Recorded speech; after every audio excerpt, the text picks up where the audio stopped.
দেশ ও প্রবাস থেকে কালো জাদু তন্ত্রমন্ত্র এসকে চ্যানেলটি এই মুহূর্তে যারা দেখছেন সকলকে জানাই আন্তরিক প্রীতি ও শুভেচ্ছা, আন্তরিক ভালোবাসা। ভিডিওর শুরুতেই আন্তরিকভাবে প্রতিটা মমিন মুসলমান ভাই বোনদেরকে জানাই সালাম, আসসালামু আলাইকুম। হিন্দু দাদা দিদির প্রতি আদাব বা নমস্কার। অন্যান্য সকল ধর্মের প্রতি আন্তরিক ভালোবাসা। আজকে আপনাদের সামনে যে বিষয়টা নিয়ে কথা বলবো, কারো মন ভাঙার একটি তকবির, মন ভাঙার তকবির। এখন মনটা যে ভাঙবেন, এটা কার মন ভাঙবেন? এই মন ভাঙার তকবীর। এখন এই মন ভাঙাটা কার জন্য আপনি মনটা ভাঙবেন? কোন ব্যক্তির মন ভাঙবেন? আপনার ছেলে বা মেয়ে অন্যায়ভাবে অসামাজিক কিছু কার্যকলাপ করতেছে। আপনি চাচ্ছেন না যে এই সংসারে আমি এই পরিবারের সাথে সম্পর্ক তৈরি করি। আপনি চাচ্ছেন না যে আপনার মেয়েকে আপনি ওই পরিবারের সঙ্গে বিবাহ দেন। আপনি চাচ্ছেন না যে আপনার ছেলেকে আপনি ওই পরিবারের মেয়ে দিয়ে বিয়ে করান। আপনি চাচ্ছেন না যে আপনার মেয়ে বা আপনার বোন বা আপনার ভাতিজিকে ওই সংসারে ওই ছেলের সাথে বিয়ে দেন। ছেলেটার অনেক রিপোর্ট আছে। কিন্তু আপনার মেয়ে বা আপনার বোন, ভাস্তি বা আপনার পরিবারের একজন সদস্য এই কাজে একেবারে পাকাপোক্ত হয়ে গেছে। মানে আপনি যতই বুঝান কোনো কাজ হচ্ছে না। কোনো কাজ হচ্ছে না। কোনো প্রকার কথা শুনছে না, আপনার কথার কোনো মূল্য নেই। সে যা বলে দুনিয়ার সব কিছু সেখানে। আর আপনি যেটা বলেন দুনিয়ার বিপক্ষে সব ওখানে। মানে এটা দিল্লি কা লাড্ডু।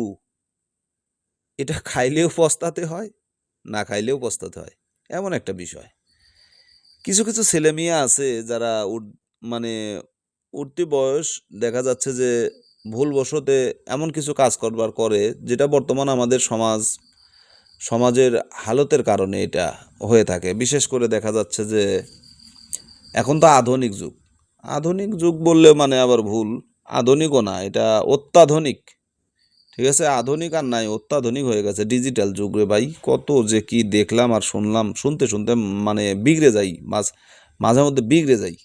সারাটা দিন মানে ফোনের উপরে ফোন, ফোনের উপরে ফোন, একটার পর একটা। মানুষ যে আল্লাহ কত সমস্যা নিয়ে আছে, একমাত্র আল্লাহ পাক ভালো জানে। আর যারা যে পথে থাকে তারা ভালো জানে। তো আপনার ছেলে মেয়ে হোক, আপনার পরিবারের যে কোনো লোক হোক, একটা ভুল পথে চলে গেছে। যাওয়ার পর সেটাকে আর ফিরে আনতে পারতেছেন না। তাহলে আপনি কি করবেন? এই মন ভাঙার তাবিজটি আপনি ব্যবহার করেন। কারো মন ভাঙার জন্য এই তাবিজটি আপনি ব্যবহার করেন। আপনি যদি কারো মন ভাঙিতে চান তাহলে আপনাকে কি করতে হবে? আসেন, আমি নিয়মটা আপনাদেরকে বলি। আপনি যদি কারো মন ভাঙিতে চান তাহলে শনিবারের দিন আমের পাতা সংগ্রহ করতে হবে। আমের পাতা। বড়, বড় কিছুগুলো আম গাছের দেখবেন যে পাতাগুলো অনেক বড়, বড়। ওখান থেকে আপনি আমের পাতা নিবেন। পাতার উপরে এই তাসবিহটি, এই নকশাটি আপনাকে এই নকশাটা অঙ্কন করতে হবে। ঠিক আছে? এই তাসবিহটি অঙ্কন করতে হবে। তাসবিহর নিচে অবশ্যই যাদের মন ভাঙিতে চান তাদের নাম এবং তাদের মাতার নাম লিখতে হবে। তারপর তাসবিহটি কোনো কলা গাছের ভিতরে ঢুকাইয়া রাখিতে হইবে। অন্যায় কাজে কিন্তু ব্যবহার করা এক্কেবারে নিষেধ। এক্কেবারে নিষেধ। এটা হারাম কাজে ব্যবহার করবেন না, করবেন না, করবেন না। যদি করেন আল্লাহ তাআলা যেন আপনার উপরে গজব নাজিল করে। আপনাকে আমি বরদোয়া দিলাম। জি হ্যাঁ। কারণ আমার ২ টা চ্যানেল আপনাদের মতো কিছু সবাই না, সবাইকে বলতেছি না। কিছু দর্শকের জন্য, কিছু শ্রোতার জন্য আমার ২ টা চ্যানেল বন্ধ হয়ে গেছে। আমার এই চ্যানেলটারও মনিটাইজ দেয় না, জানেন? আমাকে ৩ বার মনিটাইজ দিছে ইউটিউব। আমি করি নাই। কারণ এখানে গাইডলাইন আছে। আমি একটা লোককে বললাম, সে মানে একজন টাকা নিছে, কাজ করে দেয়নি।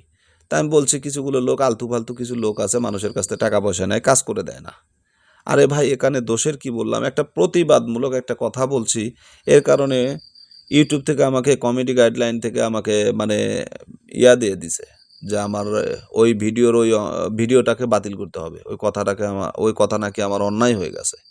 চুরি করবে দোষ নাই, কিন্তু আমি বললেই দোষ। কাজ করে দিবে না, টেকা খাইলা কি জন্যে? টেকা নিছো কি জন্যে? মিয়া কাজ করে টেকা নাও। তো যাই হোক, যেভাবে বললাম এভাবে কাজ করবেন।